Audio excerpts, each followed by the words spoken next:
Bonjour à toutes et à tous, bonjour et Sahar Mdankoum, bienvenue à cette cloud conférence intitulée L'entreprise algérienne face à la crise du Covid-19, organisée par Think Factory avec le soutien de Cisco et la plateforme Webex.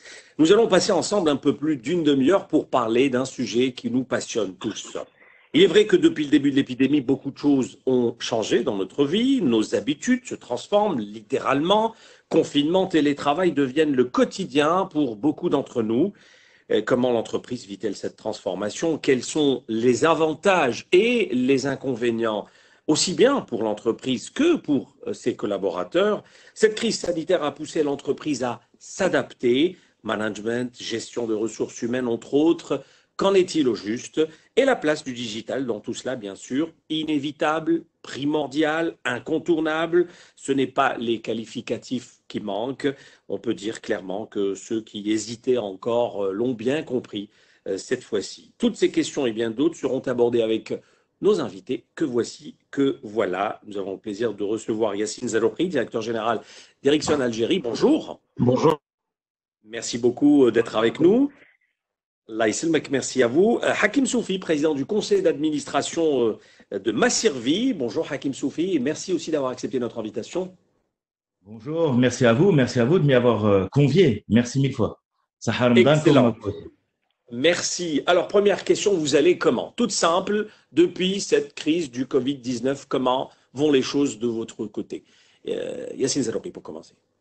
Alors, comment vont les choses? Je pense que les choses vont comme pour tout le monde. Je dois dire que cette crise sanitaire nous a pris de court. C'est vrai que depuis décembre, ça avait commencé loin de s'imaginer qu'un jour on allait être touché aussi de plein fouet. Nous, on a essayé de réagir assez rapidement, d'accord? On a pris des mesures qu'il fallait au tout début. Des décisions rigoureuses ont été prises au niveau du groupe déjà, Ericsson. À titre d'exemple, le groupe Ericsson a été le premier à annuler sa participation au plus grand salon mobile en février 2020 et a été aussi parmi les premières entreprises à nous avoir interdit tous les voyages, que ce soit au niveau national ou international, que ce soit pour des raisons de formation ou professionnelle ou visite client. Et ils ont surtout encouragé le télétravail dès le début de la crise. Très bien, on y reviendra pour ce télétravail. Hakim Soufi, de votre côté, ça se passe comment? Comment s'organisent les choses au niveau de Massirvi depuis le début de ce confinement? Alors, au niveau de Massirvi, les choses avec beaucoup d'attention. On s'est concentré sur cette situation qui était une situation évidemment, comme a dit ici Yassine, une situation qui était inattendue. C'est un véritable, ce qu'on appelle communément un black swan. C'est une situation qui était totalement inattendue. Mais au niveau de Massirvi, nous, il faut dire que les choses se sont faites le plus normalement du monde. C'est-à-dire que nous, déjà à la base, on était dans une réflexion où nous voulions, nous tendions vers une digitalisation de nos services, mais de but en blanc, beaucoup de télétravail. À l'époque où le télétravail était quelque chose, pour certains, entre guillemets, d'incompréhensible. Donc, du coup, quand c'est arrivé, on a vu les choses arriver, on a pris comment dire, toute la mesure nécessaire du problème et on a commencé petit à petit à dégager les premières, les cadres, les personnels de réception, etc. Et puis, on a commencé à voir que ça commençait à prendre une ampleur énorme. Qu'est-ce qu'on a fait? On a à 100% de travail et c'était fantastique. Quelque part, malheureusement, cette crise apporte son lot de malheurs, évidemment. C'est un malheur en lui-même et c'est une réelle opportunité pour des entreprises comme la nôtre de vivre ce que nous voulions vivre et de réaliser nos objectifs en termes de télétravail. Et heureusement qu'on a ce privilège de travailler aussi dans le domaine des services. Il ne faut pas oublier. Très bien. Alors, comment se portent vos secteurs d'activité à présent depuis le début de cette crise? Quels sont les échos que vous avez chacun de son côté? Yassine Zaloukri. Alors, bon, comme vous le savez, le secteur des télécoms joue un rôle décisif dans cette crise. Au vu du nombre de personnes qui sont confinées, Donc, il y a une très grande responsabilité de connecter des millions de personnes aujourd'hui, que ce soit pour la voix ou pour la data. Donc, les opérateurs télécoms aujourd'hui sont sous pression, vu que le volume de trafic de données et de voix a une augmentation significative. Et nous, en tant qu'équipementier, donc on est là pour accompagner donc les opérateurs à surmonter cette crise pour éviter qu'il y ait des crashs sur les réseaux et permettre surtout à l'utilisateur final d'avoir une qualité, que ce soit sur la voix ou sur l'Internet. Donc, si on veut, le secteur télécom en particulier est un secteur qui est en plein milieu de cette crise, qui est un secteur très important où aujourd'hui aucune société dans le monde ne peut se permettre de rester sans télécom ou sans Internet. Ce qui est vécu ici en Algérie a été vécu ailleurs. Donc, il y a eu les mêmes comportements dans tous les pays du monde. Vu le confinement, donc, il y a eu une très forte utilisation des réseaux. Vu qu'il n'y avait plus de mobilité, donc les réseaux mobiles qui sont construits pour que les utilisateurs soient mobiles se retrouvent à avoir des clients qui sont confinés chez eux. Donc, il fallait que les opérateurs adaptent leur réseau à ce genre de nouveaux comportements. Et pour ce qui est des assurances, des services Hakim Soufi, les échos que vous avez de votre côté? Nous, on a été gravement impacté en termes de chiffre d'affaires, notamment sur la partie garantie, sur la partie assurance voyage, puisque, comme vous le savez, VFS, TLS et les centres de contact, les centres de traitement des visas, les frontières ont été fermées, vous le savez, hein, c'est communément admis et ça pose un réel problème en termes de chiffre d'affaires et ça impacte près de 60% du portefeuille des compagnies d'assurance de personnes. Le confinement impacte aussi la mobilité des individus et donc le renouvellement des contrats d'assurance. Il y a eu une action commune faite par l'ensemble des compagnies d'assurance via l'UAR, c'est l'Union des compagnies d'assurance et de réassurance algérienne, pour notamment lorsque Blida a été confiné, la ville de Blida a été confinée totalement à 100%. On a fait ce qu'on appelle un renouvellement automatique sans que les gens puissent, ou du moins sans que les gens se déplacent au niveau des agences. Bon, donc on a un réel problème, c'est que d'un côté, on a des agences qui sont fermées ou qui mettent en place des mesures de distanciation, et d'un autre côté, on a la principale garantie pour nous en tant que compagnie vie qui quand même fait défaut et qui aujourd'hui ne représente plus rien dans un portefeuille dans lequel elle représenterait près de 60%. Bon, maintenant, comment on fait? C'est de la résilience. C'est que là, on récupère, ce qui est extrêmement difficile, on récupère nos créances, on récupère on diminue nos dépenses, on met tout le monde en télétravail. Bon, le secteur, on ne va pas dire qu'il se porte bien, il ne faut pas mentir, il ne faut pas se raconter des histoires et se voiler la face. Le secteur ne va pas du tout bien et on attend la reprise de l'activité. Probablement, on se donne un mois et demi, 2 mois, parce qu'au bout de 2 mois, ça risque d'être vraiment très difficile. Très bien. Alors, vous donnez déjà quelques méthodes de management, comment vous gérez chacun de son côté vos organisations. Télétravail, visiblement, c'est la solution qui se présente à tous. Est-ce qu'il y a eu d'autres solutions que vous avez également imaginées en plus du télétravail? Alors, nous, de notre côté, on a mis des équipes, même pas en binôme, c'est-à-dire que c'est une personne qui est dédiée par direction, qui va venir une fois, 2 fois par semaine. Ça, donc c'est en alternance. C'est en alternance. C'est une sorte d'alternance, mais en fait, tout le monde est équipé aujourd'hui. Et dans notre société, je peux vous dire qu'au jour d'aujourd'hui, le bâtiment, le siège de la société est virtualisé.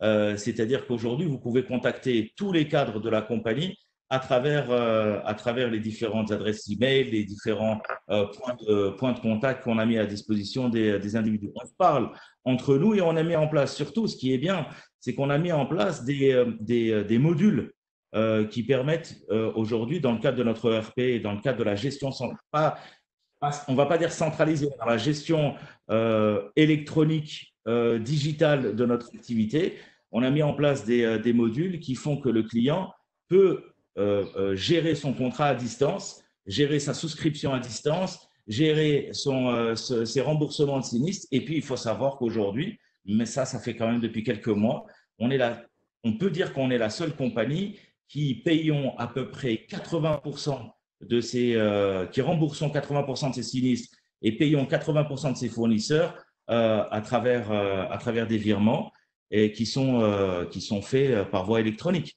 Donc aujourd'hui, notre résilience, elle réside dans le fait qu'on avait mis en place un plan de digitalisation depuis de nombreuses années. Cet objectif a été mesuré aujourd'hui, mais le travail a été accéléré pour y arriver parce que justement, il y a eu cette crise. Donc, c'est quelque part une opportunité aussi pour nous.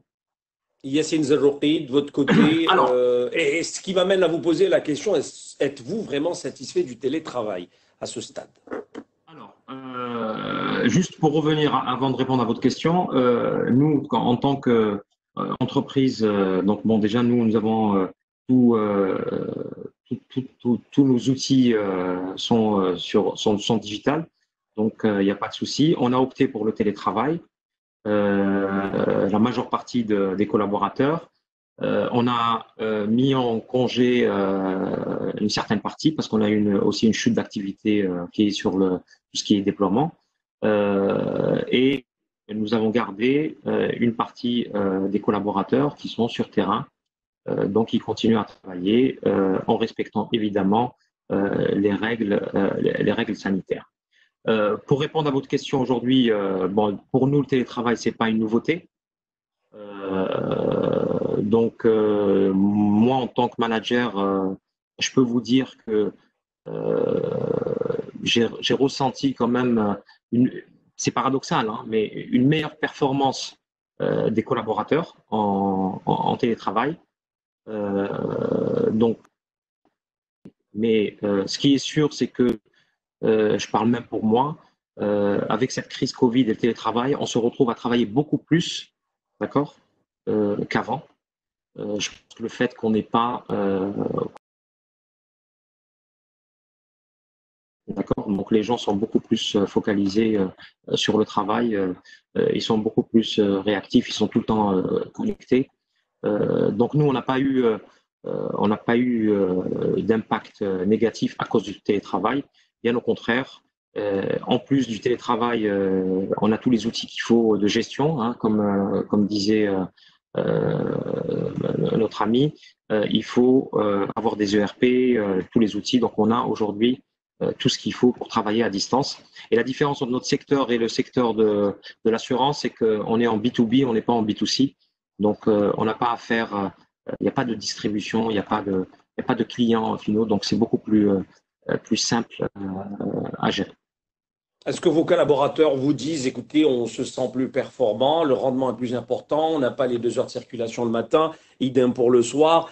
Quand on est chez nous, on est plus ou moins plus concentré parce qu'il n'y a pas les collègues tout autour, donc ça ne discute pas, ça ne papote pas. Est-ce que vous n'avez pas ce genre de témoignage avec vos collaborateurs? Si, alors si, on vient de faire ce qu'on appelle un survey, d'accord, une sorte d'enquête en interne sur tous les collaborateurs. Et on a eu une réponse favorable par rapport au télétravail et à la performance. Entre autres, il y a eu cette histoire de circulation. Donc, les gens passent moins de temps sur les routes, ils sont plus performants, moins de stress. Donc, moi, je pense, et on en parlait la semaine dernière avec les membres du comité de direction, en disant qu'au final, ce télétravail a beaucoup d'avantages et même peut-être demain des avantages sur les coûts d'entreprise, ce qui va permettre demain de réduire pas mal de charges, que ce soit en termes d'espace, en termes d'énergie. Donc il y a beaucoup d'avantages sur ce télétravail. Hakim Soufi, pour vous, de votre côté, avec vos collaborateurs? Moi, je vais vous faire rire. Moi, je me suis amusé à faire un sondage sur les réseaux sociaux. Et ce sondage donnait c'était assez serré, mais c'était 53%, les gens voulaient rentrer au boulot. Alors pourquoi? Parce évidemment, il y a les interactions sociales, parce que les gens vous pouvez pas rester, c'est impossible, vous pouvez pas rester tout le temps chez vous. Bon, d'un autre côté, ce confinement fait que bon, il y a la problématique des parents qui deviennent des professeurs puisqu'ils font l'école à la maison et donc ils ne respirent pas, ils respirent le soir quand les enfants sont en train de dormir. Pour ceux qui ont des enfants, pour ceux qui n'en ont pas, ils veulent revenir au bureau parce comme on dit communément chez nous, ils touchent, ça leur manque de voir ce côté humain qui est très important. Donc, sur ce sondage, on a eu 53% de gens qui voulaient rentrer au bureau, mais ce qui était impactant et ce qui ressortait de ce sondage, c'est que les gens se disaient, ben tiens, oui, le télétravail, oui, c'est intéressant. Le télétravail dans une dimension normale de non-confinement, où les gens sont mobiles, ils peuvent se déplacer, ils peuvent aller, peuvent revenir, ils peuvent gérer leur journée de manière très libre. Donc ça, c'est vrai qu'il y a une nouvelle méthodologie, c'est-à-dire que cette crise sanitaire nous a ramené vers une nouvelle méthodologie de travail et un nouveau statut, un statut de télétravailleur. On n'est plus dans les freelances, mais un télétravailleur. Donc ça, c'est quelque chose que moi, personnellement, j'apprécie beaucoup parce que moi, personnellement, j'aime pas trop aller au bureau. J'aime pas m'enfermer entre quatre murs dans un bureau. J'aime être mobile, discuter, parler. Et puis aujourd'hui, on est dans une phase de liberté, dans une forme de liberté dans le travail, parce qu'on veut s'épanouir, parce qu'on veut y vivre, on veut en vivre et y vivre. Donc voilà un peu la situation. Maintenant, en ce qui concerne le télétravail en lui-même, je vais être très clair. Le télétravail a fait exploser ce qu'on appelle, je peux le dire, ce qu'on appelait le retail physique. C'est-à-dire qu'aujourd'hui, il va y avoir énormément de difficultés parce que les sociétés, je ne parle pas des sociétés et des entreprises, je parle des sociétés, le côté social de la chose. Les gens sont traumatisés. Il y a un trauma profond qui est dû au Covid-19 et qui risque de créer même des réflexes d'agoraphobie. C'est-à-dire des gens qui ne veulent plus aller dans des magasins, ne veulent plus aller dans des boutiques. Et donc, le Covid-19 a fait exploser le retail physique. Pourquoi? Parce qu'il l'a virtualisé. Aujourd'hui, l'espace client n'est plus dans la boutique, il est dans la boutique virtuelle, il est dans le fait qu'il va sur le site web, mais par contre, il lui faut une expérience client qui soit des plus qualitatives. Ça veut dire quoi? Ça veut dire qu'il ne faut pas croire que la virtualisation du retail, c'est la déshumanisation de la relation client. Faux. Il faut qu'il y ait toujours un espace client dédié dans lequel il peut appeler quelqu'un, il peut discuter avec lui, cette personne peut prendre en charge ses doléances, etc. Et c'est ce que nous avons fait au niveau de Masservie quand il y a eu ce confinement, puisqu'en fait, on a tout mis sur le site. On a mis tous les éléments d'information pour les renouvellements de contrats, pour les gens qui étaient bloqués à l'étranger et qui voulaient avoir une couverture, un avenant pour les couvertures pour avoir plus de temps au niveau de souscription, au niveau ou du contrat au niveau des pays où ils étaient. Et en même temps, effectivement, ils avaient un numéro de téléphone. Et ce qu'on a remarqué, c'est qu'entre le pourcentage de mails et le pourcentage, alors je ne parle pas, je parle des mails, je parle des messengers, je parle des WhatsApp, on était partout sur toutes les plateformes. Et le pourcentage de coups de fil, on est quand même relativement plus sur des coups de fil que sur des mails. D'accord. Très bien. Alors, messieurs, comment vous avez géré de votre côté avec des petites actions, à la fois pour maintenir l'activité économique de vos entreprises respectives et aussi assurer la sécurité de vos collaborateurs? Yassine Zalouki. Alors, donc nous, dès le début, donc on a déclenché on a un groupe de gestion de crise en interne, où on a établi et lancé des actions de sensibilisation très détaillées pour nos collaborateurs, avec des communications régulières sur les mesures à prendre, aussi sur le point de situation par rapport à Covid. Une des premières actions que nous avons faites aussi, c'est qu'on a encouragé notre personnel à prendre les reliquats de congé, d'accord, donc pour limiter un peu l'impact économique dû à une diminution de certaines activités. On a décrété aussi le télétravail comme une option prioritaire. On a encouragé tous les collaborateurs à utiliser donc des solutions de visioconférence pour les réunions avec les clients aussi, pour éviter d'aller sur site. et on a ajusté notre organisation en fonction de la continuité de service par rapport à tous nos clients. Voilà un peu les premières mesures que nous avons prises, mais on a surtout axé sur la communication avec nos collaborateurs. On a maintenu le contact, on a fait des all employee meetings, donc des réunions de tous les collaborateurs à travers Skype, d'accord. Chaque responsable de département a été encouragé à faire des réunions par Skype et visio au moins une fois par semaine avec les collaborateurs, donc pour essayer aussi de maintenir le contact, parce qu'il est évident, et c'est vrai, que la dimension sociale et la charge émotive est très importante dans ce genre de situation. Voilà. Hakim Soubi, idem pour vous, certainement des petites actions à la fois pour assurer la sécurité des collaborateurs et maintenir l'activité. Cela va de soi. Je vais être clair parce que c'est des moments qui sont, attention, c'est des crises qui sont extrêmement tendues et c'est des moments qui sont traumatisants dans le bon et le mauvais sens. Je vais vous expliquer. Au départ, on a communiqué. On a communiqué énormément. Alors, on a fait ce qu'on appelle un peu de l'employé advocacy, mais en interne. C'est-à-dire qu'on a commencé à discuter avec eux pour qu'ils ne se sentent pas séparés de leur hiérarchie. Fallait pas que ce soit que les directeurs ou les cadres centraux qui savent ce qui va se passer et eux, à la base, le personnel de réception, le personnel de production, le personnel de gestion de sinistre, fallait pas qu'ils soient. J'ai terriblement insisté pour qu'ils ne soient pour qu'ils soient toujours au courant et en contact avec nous, qu'ils ne soient pas mis de côté. Donc, on a beaucoup communiqué entre nous. Et puis, à un moment donné, quand on a pris la décision de mettre tout le monde en télétravail, parce qu'on l'a prise on a un comité directeur et on s'est réunis de manière extraordinaire et on a discuté, on est arrivé à cette conclusion qu'il fallait absolument donner les moyens aux gens d'être en télétravail et qu'il fallait qu'ils sortent pour des raisons de sécurité, parce qu'on sentait que les chiffres étaient en train d'évoluer. Donc, du coup, qu'est-ce qu'on a fait ? On leur a expliqué, on leur a envoyé des emails, on a discuté avec eux en live, en chat. On est allé sur les réseaux sociaux parce que nous, on a nos collaborateurs sont des gens qui sont comme tout le monde, mais qui ont des profils sur les réseaux sociaux. Donc, on leur donnait des conseils, on donnait des conseils à nos collaborateurs et on donnait des conseils à nos clients aussi. Donc, on a essayé de fédérer une sorte de communauté mixte entre les gens en interne et les clients qui étaient en train de se poser des questions de comment ça allait se passer pour pouvoir les accompagner. En fait, on a joué le rôle d'accompagnateur. Mais il y a eu un moment pour lequel je suis très fier, c'est que, bon, on est arrivé à la veille du Ramadan. Et à la veille du Ramadan, on était quand même près de 3 semaines après le début du confinement. 2-3 semaines. Et les gens commençaient à se poser des questions. Je vais vous raconter cette petite histoire.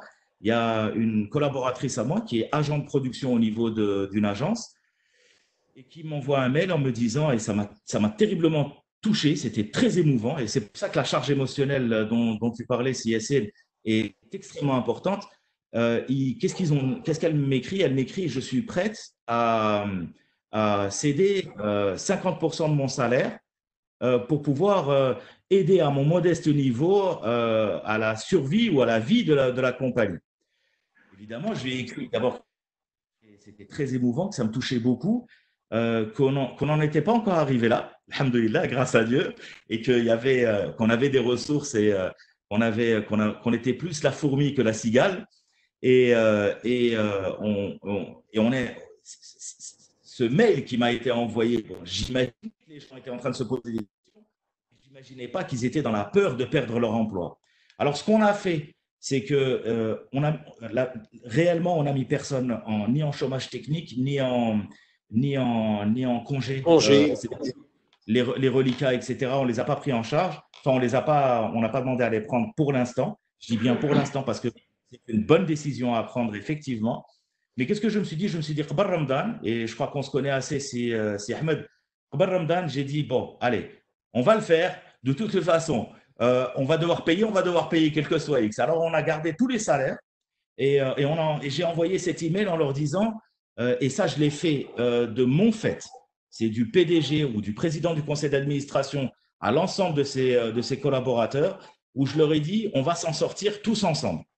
D'une manière ou d'une autre, on va s'en sortir. Parce que vous pouvez avoir tous les actes de gestion, vous pouvez avoir la fortune du monde.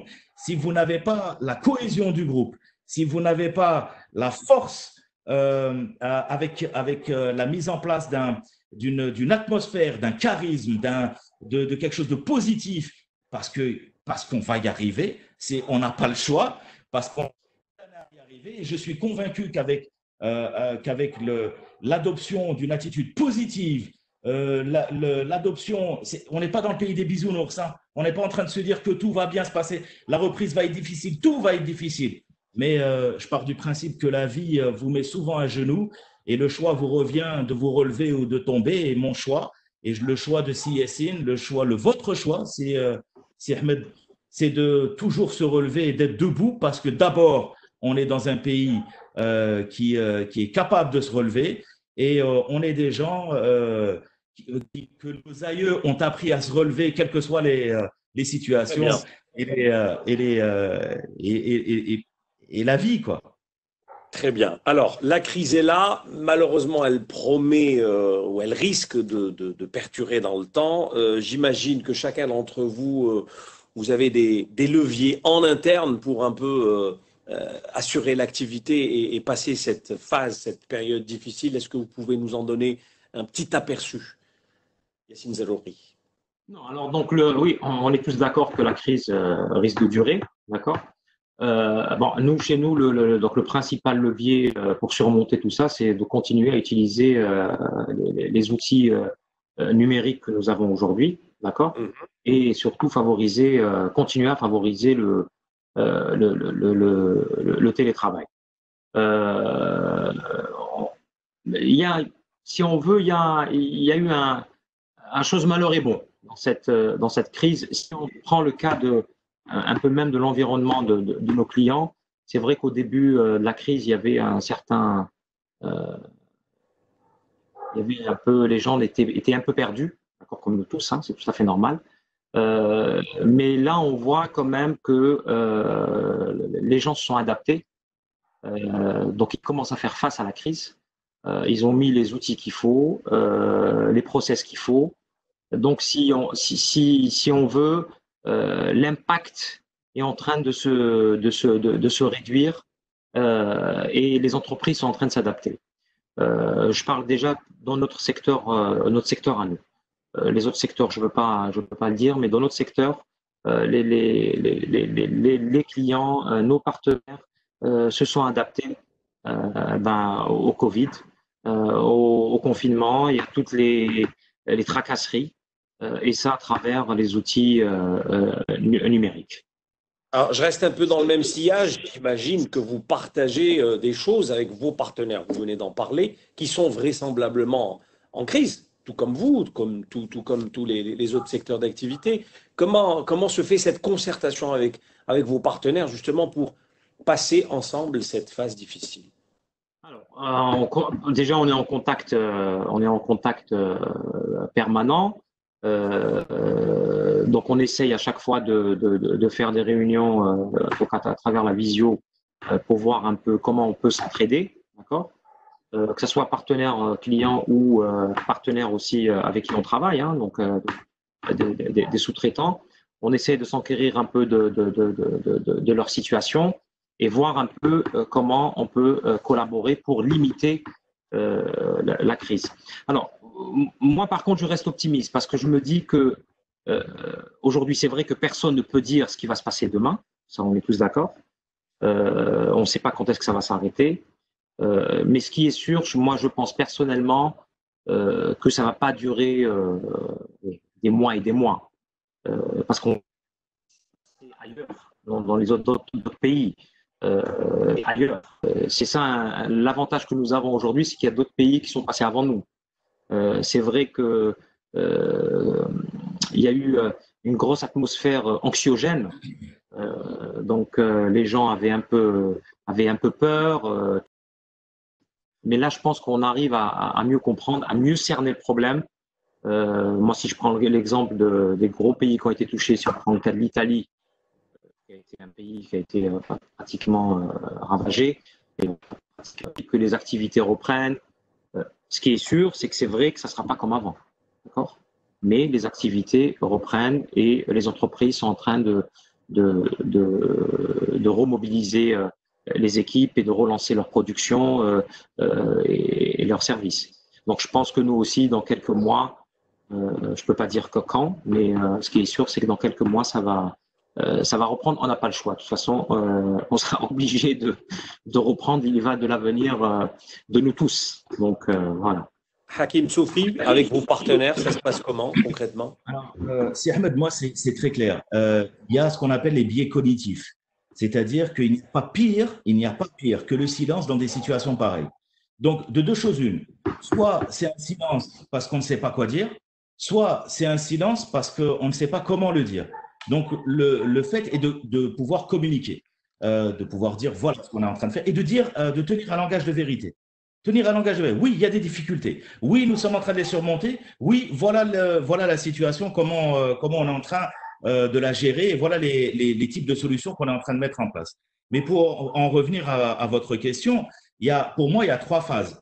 Il y a le choc de la crise sur lequel il fallait réagir et il fallait assurer la sécurité du personnel, des clients et de l'ensemble de l'activité. Il fallait gérer les éventuelles contraintes de trésorerie et il faut éviter les coûts, tout ce qui est charges qui sont dites entre guillemets inutiles, du moins pour l'instant, et assurer la continuité de l'entreprise sur les défis immédiats à court terme. Maintenant, il y a autre chose. Actuellement, ce qu'il faut faire, c'est qu'il faut absolument s'adapter aux nouveaux comportements dits normatifs. C'est quoi ces nouveaux comportements? C'est l'utilisation des outils de communication, c'est l'utilisation des nouveaux procédés de gestion et de management, et puis essayer de reprendre petit à petit son activité en saisissant les opportunités. Je vous donne un exemple. Aujourd'hui, l'assurance voyage n'est plus quelque chose qui nous rapporte autant qu'avant. Il va falloir très vite trouver de nouveaux produits que l'on peut vendre aux particuliers, qui seraient très intéressants, comme par exemple de l'assurance vie, comme par exemple de l'assurance santé avec des petites primes. C'est des choses sur lesquelles nous sommes et des choses qu'on va bientôt envoyer pour autorisation, études et autorisation et validation par le ministère, qui lui va nous les retourner rapidement et puis on va les mettre en place, on va les commercialiser. Mais cette fois, on va les commercialiser, oui, sur le réseau physique, mais on va beaucoup aussi les commercialiser sur le réseau virtuel. Et en fait, je vous le dis, c'est qu'aujourd'hui, effectivement, il ne faut pas croire que ça sera comme avant, que la reprise sera comme avant. C'est faux. C'est terminé. C'est un nouveau monde qui émerge. C'est ça qu'il faut qu'on se rende compte. Tous comme on est, c'est la fin d'un monde. Et sur les cendres de ce monde est en train de se construire un nouveau. Et ce nouveau monde, c'est celui de la digitalisation, de la virtualisation, de l'empathie. Parce que la valeur le sentiment et l'action et tout le comportement des gestionnaires, parce qu'attention, aujourd'hui, les gestionnaires, les gérants de société, les directeurs généraux comme CSN, comme tous les patrons de société, aujourd'hui, il faut le dire, ce sont les acteurs principaux, non seulement du changement, mais aussi ils tiennent de leur bras sur leurs épaules une organisation qui est lourde à eux tout seuls, avec évidemment leurs équipes en back-office. Mais attention, le coût nerveux, le coût stress de la situation aujourd'hui va se payer dans quelques mois avec de bonnes vacances, Inch'Allah, tous ensemble. Je vous le concède. Vous êtes optimiste pour les vacances, hein? Je le dis dans un an, c'est dans un an. Il parle. Alors, Hakim Soufi, je pense qu'il parle des vacances 2021, je pense, n'est-ce pas? Alors, on est plus d'accord. Voilà. Alors, vous me tendez une perche, Hakim Soufi, en parlant de nouvelles technologies. Effectivement, aujourd'hui, les spécialistes sont unanimes à dire qu'il y a un avant-Covid et il y aura maintenant un après-Covid, dans le sens où les nouvelles technologies vont jouer de plus en plus un rôle prédominant. La preuve, regardez un peu ces nouvelles technologies, toute cette digitalisation, elle sauve l'humanité, finalement. Elle nous permet de rester en contact, toutes ces visioconférences à travers le monde, celles qu'on fait en ce moment même. Est-ce qu'à votre avis, aujourd'hui, on doit complètement se dire que les entreprises qui étaient en retard ont intérêt à se bouger et ont intérêt à aller vers la digitalisation. Euh, Peut-on carrément considérer que cet épisode Covid est carrément le coup de fouet qui va tout changer? Hakim Soufi, puisque je détiens un peu sur la lancée avant de donner la parole à Yassine Zarouri. Merci. Bon, on est dans un point de bascule. Moi, j'ai tendance, ceux qui ne l'ont pas fait, qui n'ont pas négocié leur virage numérique, ne sont pas en retard, ils sont déjà morts. C'est aussi clair que ça. J'avais fait une conférence à l'époque où je leur avais dit, voilà ce qui est en train de se passer, à l'époque où tout allait bien, hein. Je leur ai dit, voilà ce qui se passe avec l'intelligence artificielle, avec tout ce qui était euh, technologie de contact, c'est-à-dire tout ce qui est visioconférence, tout ce qui est Meet, Zoom, toutes les startups qu'il y avait, toutes les sociétés qu'il y avait, les GAFAM, les NATU, les BATX, etc. Et j'avais écrit des tonnes d'articles dessus, mais il y a un fait, je veux dire, c'était tellement évident.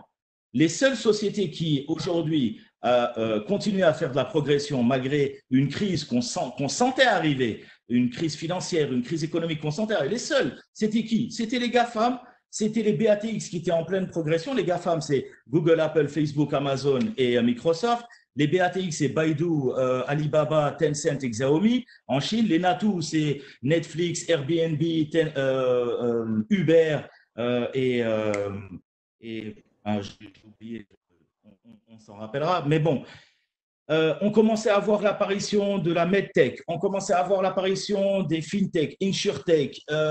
Tout était basé sur la technologie. Maintenant, il y avait deux choses. Il y avait une très forte image technologique parce qu'elle permettait d'aller beaucoup plus vite. Si Yassine l'a dit tout à l'heure, ça nous permettait aussi d'augmenter, ça permet d'augmenter la productivité, ça permet de diminuer les coûts. Mais vous voyez, par exemple, ça pose le problème d'une rentabilité ou de la recherche tout azimut de la rentabilité. D'un autre côté, on avait un autre biais, c'est qu'on avait les problèmes les soucis, à juste titre légitime, de respecter la planète, lutter contre le réchauffement climatique, lutter contre la pollution, diminuer l'utilisation des énergies fossiles, etc. Et d'un autre côté, on avait tout ce qui était terres rares, les piles, les batteries qui risquent de polluer, etc. Tout ça, c'était un bric-à-brac de tout et on était un peu perdu. Maintenant, il y a un fait. Un, il va falloir digitaliser parce que c'est un problème économique et c'est un objectif stratégique. Deux, il va falloir que les marques, parce qu'il y a aussi la prise de parole des marques qui vont devoir respecter un certain nombre de biais, notamment cette histoire de Covid-19 a mis en exergue le fait que la nature s'est rebellée et que la nature a repris ses droits. Donc, attention, il va y avoir une philosophie à mettre en place qui va être beaucoup plus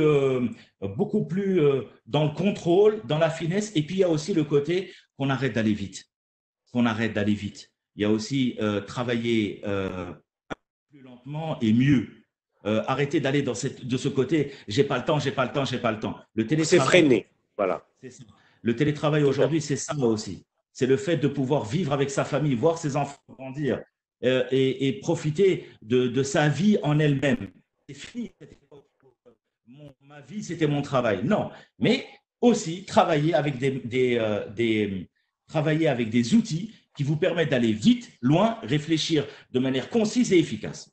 D'accord, et surtout garder cet équilibre. Yassine Zarouki, les nouvelles technologies comme accessoires, c'est fini. Aujourd'hui, c'est l'outil indispensable. Oui, moi je pense que durant cette crise, c'est vrai que les nouvelles technologies ont été incontestablement au centre de toutes les entreprises. Aujourd'hui, c'est ce qui est sûr, c'est qu'il y aura un après-Covid. Et cet après-Covid va commencer déjà par la digitalisation de toutes les entreprises, tous secteurs confondus. Ça va être un nouveau mode de fonctionnement. Et ce qui va permettre un peu de laisser entrevoir une certaine dynamique de croissance, hein, très, très prometteuse. J'insiste sur tous les secteurs. C'est vrai qu'aujourd'hui, on n'arrive pas à imaginer que la digitalisation peut toucher et touche tous les secteurs confondus. Il n'y a pas que le secteur des assurances ou le secteur des télécoms ou le secteur, non, tous les secteurs confondus. Il faut que ça devienne un nouveau mode de fonctionnement, un nouveau mode de gouvernance. Aujourd'hui, il y a eu la crise Covid-19. Peut-être que demain, il y aura d'autres crises. Je pense qu'une des leçons à tirer, c'est que avec ce Covid, c'est de se dire que personne aujourd'hui n'est capable de prévoir ce qui peut arriver demain. D'accord? Donc, ce qui est important, c'est d'essayer de se préparer au maximum. Aujourd'hui, je pense que dans quelques mois ou dans un an, il y aura les lessons learned, comme on dit, du Covid dans tous les pays. Et chaque pays fera une analyse par rapport aux impacts de ce Covid, que ce soit positif ou négatif. Parce que j'insiste, hein, il y a eu, c'est vrai, des points négatifs, mais il y a eu aussi énormément de points positifs dans cette crise Covid, que ce soit sur le plan social, que ce soit sur le plan du comportement humain, la réactivité, l'innovation aussi. Si on parle que chez nous, moi j'ai vu qu'il y avait beaucoup de choses qui ont été entreprises où on n'aurait jamais cru avant. Ça veut dire qu'avant on se disait non, ça c'est impossible de le faire chez nous. Et aujourd'hui, les gens ont pris des initiatives, ont été innovants, d'accord, qui bloquent en général les initiatives. Donc je pense que ce Covid a libéré un peu l'initiative et l'innovation. Voilà. Très bien. Dernière question, messieurs. Yassine Delory, je reste avec vous, vous avez la parole. Comment voyez-vous la reprise? Généralement, en ce moment, on est plutôt en mode vacances, il faut le dire. D'ici la fin du confinement, on sera en plein été. Y aura-t-il une trêve estivale? Alors honnêtement, c'est difficile un peu de vous poser cette question. Sur une petite note humoristique, j'ai envie de terminer là-dessus. Comment voyez-vous la reprise avec vos collaborateurs juste après? Alors, c'est une question très difficile à répondre, vu que personne ne peut dire aujourd'hui, on n'a pas véritablement de la visibilité. Hein, donc, on est en train de gérer au fur et à mesure. Maintenant, si vous voulez mon opinion personnelle, hein, mon feeling, moi, je pense que déjà, les vacances cet été, ça va tomber à l'eau, d'accord, pour plusieurs raisons. Okay. Pour être poli. Voilà, pour plusieurs raisons. Donc, je pense que les prochaines vacances, ça va être début 2021. On est en train de suivre un peu ce qui se passe en Europe. Donc, si on prend le cas de grands pays européens qui vivent de tourisme, ben, ils ont tous annoncé cette année que cet été, il y aura pratiquement pas de tourisme. En termes de reprise d'activité, donc pour nous, aujourd'hui, on attend d'avoir plus de visibilité sur l'éventuel plan de déconfinement, d'accord? Quand est-ce qu'on va déconfiner? À ce moment-là, dès qu'on a de la visibilité, on va commencer à mettre en place un plan de déconfinement au sein de l'entreprise, d'accord? Qui va être progressif. On fera toujours en sorte de veiller à la sécurité et à la santé de nos collaborateurs, d'accord? Les collaborateurs, la santé, c'est nos priorités. Mais moi, personnellement, je pense que on pourra parler de reprise peut-être à partir de septembre, octobre. Moi, ça, c'est mon avis. Après, ça peut changer. Hein, donc, personne ne peut. On ne peut pas donner de date juste. Et moi, je pense que ça va aller vers septembre, octobre. Voilà. De votre côté, Hakim Soufi, comment voyez-vous cette reprise? Évidemment, un plan de déconfinement, on va y aller de manière progressive, même si on nous dit qu'on peut y aller, qu'on peut y retourner. On va y aller vraiment à pas compter, parce qu'on a tous les outils pour travailler ensemble. Donc, c'est pas aussi prioritaire que ça que de revenir au sein du siège. Mais dans tous les cas de figure, on va y aller étape par étape. Ça, c'est en premier lieu. Par contre, quand ça va reprendre, quand l'activité va reprendre, il faut. Moi, je suis tout excité à l'idée de pouvoir travailler de pouvoir reprendre mon boulot, parce qu'on a énormément de nouvelles choses à faire. On a énormément de nouvelles. En fait, c'est de nouveaux canaux de communication et de commercialisation. C'est ça qui m'étonne. Moi, c'est un rêve de gosse, hein, pour moi, ce qui m'arrive. C'est dans le sens où on est en train d'évoluer dans un univers que je ne peux pas avoir l'intention de dire que je maîtrise, mais que j'aime énormément, dans lequel j'aime énormément évoluer. Donc aujourd'hui, me dire, il va y avoir un plan de déconfinement et qu'est-ce que vous allez faire ensuite?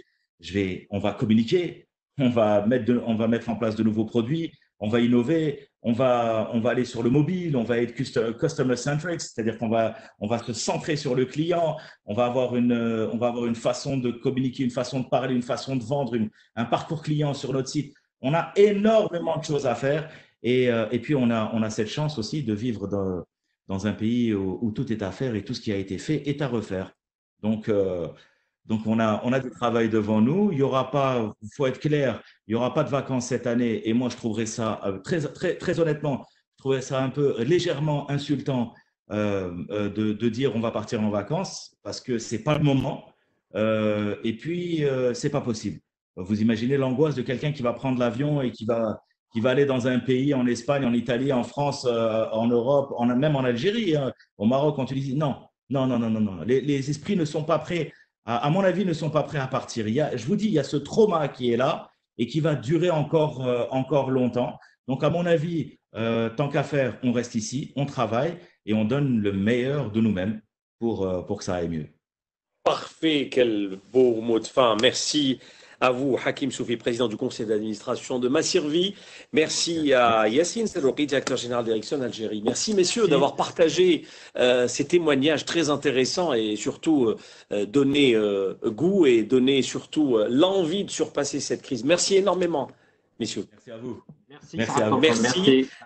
C'était l'entreprise algérienne face à la crise du Covid-19, Cloud Conférence organisée par Think Factory avec le soutien de Cisco et sa plateforme Webex. Merci à vous de nous avoir suivis. À très bientôt et encore une fois, Saham Dankom. Merci.